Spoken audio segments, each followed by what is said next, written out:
Hi. Welcome back. Today I will be explaining a 2004 movie called Walking Tall. So sit down, relax and enjoy. Army Special Forces veteran Chris Vaughn returns to his hometown in Kitsap County, Washington, after 8 years of service. On his way home, he passes by one of the sawmills he knew growing up, Hamilton Lumber Works, but finds that it closed down.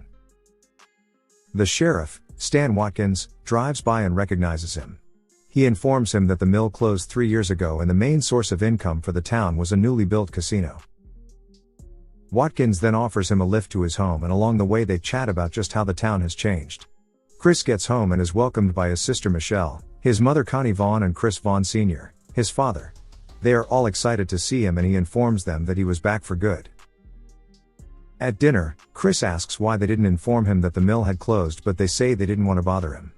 Pete, Michelle's son, joins them but is a little disrespectful to Chris. Since Pete had been sleeping in Chris's old bedroom, he says he'll pitch his tent after he rejects sharing a room with Chris. Chris offers to help him since it might rain, but Pete turns him down. Later in the night, it rains and Pete goes back to the house, but still refuses to share a room with his uncle.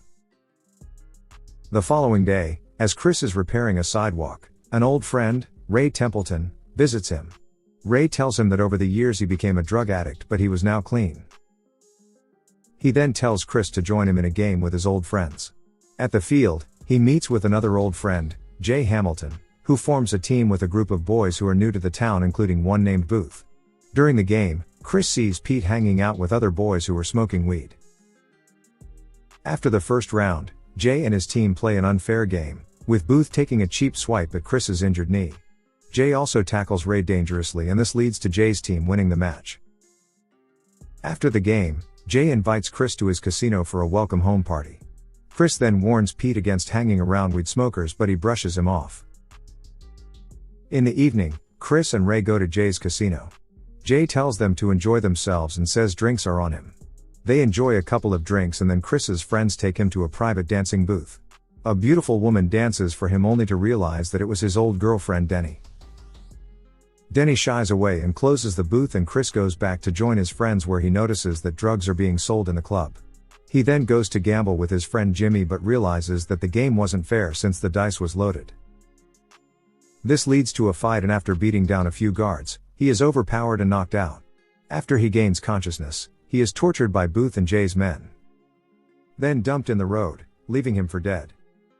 An oncoming car however finds him and he is taken to hospital. At the hospital, Sheriff Watkins insists on getting a statement from Chris, but the doctor says he is in no condition to speak.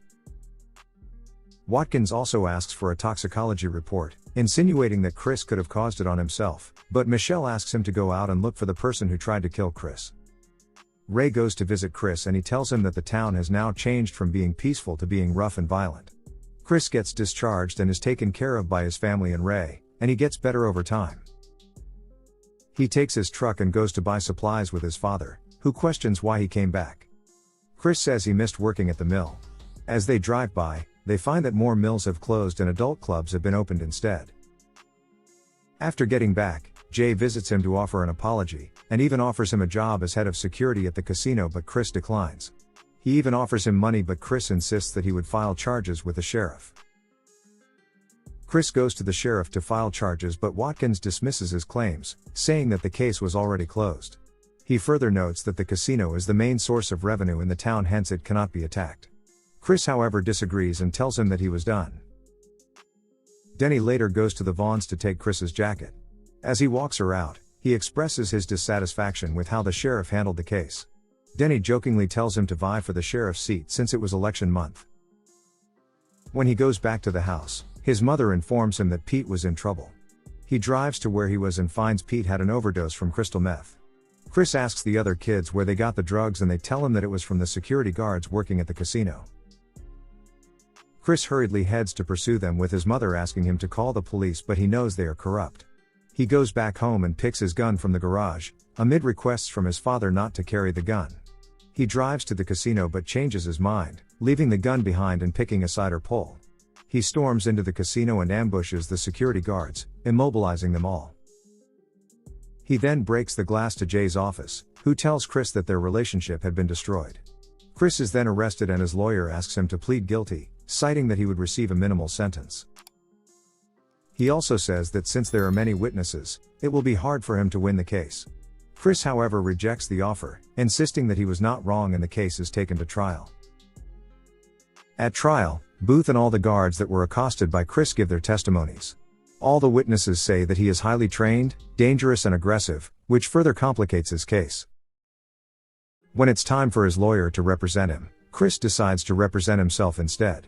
He tells the jury that he doesn't deny having raided the casino, but he was justified since the casino was selling drugs to kids.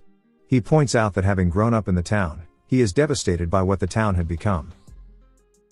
He promises the jury that if they acquaint him, he would run for sheriff and get the town back on track. Now in contempt, he unbuttons his shirt to show the jury what had happened to him in the hands of the security guards at the casino, further noting that there needed to be order in the town. After the trial, the jury reaches a decision and finds Chris not guilty, which is celebrated by residents of the town. Few days later, he wins the election and becomes the new sheriff. He goes to the sheriff's office and Watkins, who is waiting for him outside the building, requests him to keep the deputies but he fires them instead. He later flags down Jay's car asking for his license. He tells him that he will stop him from pushing drugs but Jay dares him to try. Jay mocks him saying that he has never been good at anything and that being a sheriff means nothing. Chris then destroys his tail lights and asks him to repair them. Chris then goes to meet Ray and asks him to be his deputy. He is reluctant at first but Chris asks for his help in stopping the drug trade. Ray formulates a plan of following the money from the lowest dealer, until they get to where they were being manufactured. They follow the trail and it leads them to Booth, who refuses to give out the location of the factory. In a bid to make him talk, Chris and Ray destroy his truck pretending to look for drugs but Booth doesn't bend. After trying everything, they resolve to take him to custody but he warns them that they would get hurt. Later that night, Chris tells his father to be on the lookout since Jay might attack. Chris then goes to the sheriff's office and asks Ray to go and look after his family as he looks after Booth. While he is having dinner, Denny joins him with more food. She tells him that she quit her job at the casino and they kiss each other. The following morning, Jay sends men to the sheriff's office and to the Vaughns. At the precinct, they blow up Chris's car and start shooting. Booth is excited, thinking that they came to rescue him, until they start shooting at him too. At the Vaughns, Ray tackles the three men and stabs the first one with a potato peeler. At the precinct, Chris hides